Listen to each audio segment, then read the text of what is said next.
So Deacon's used to be a boys' school. What about the girls, I hear you cry? Well, it wasn't until around the 1970s that girls joined forces with the boys at Deacon's.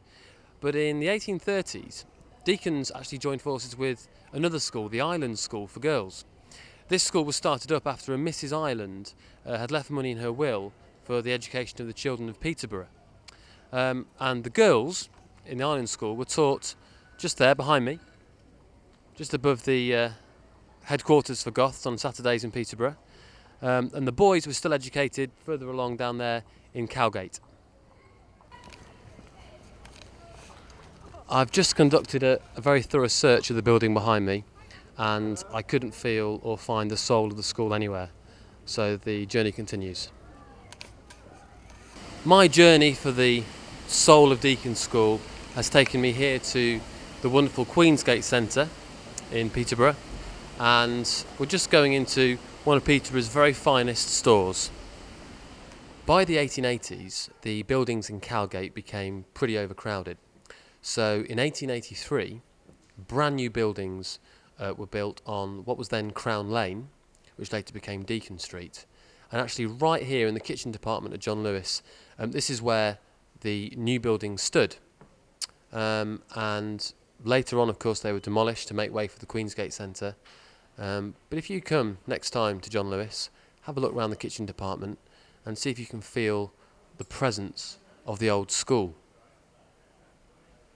Can't quite feel it yet, but I'm going to ask somebody who might be able to help me.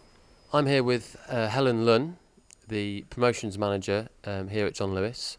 And Helen, I'm just wondering, have you ever experienced or felt the presence of Deacon School here? You know, the teachers and the students of yesteryear. Have you ever felt their presence whilst working in the kitchen department? No. Where is the soul of Deacon School? In here? Well, you'd be surprised. Now, the buildings over there on Crown Lane eventually became really overcrowded.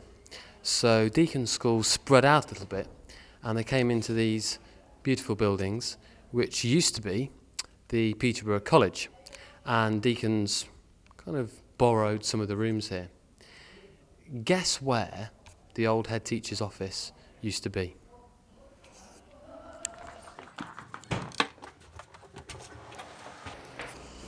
Now, believe it or not, one of the most famous Deacon's head teachers of all time, Doc Davis, had his study in this very place, the gents' toilets.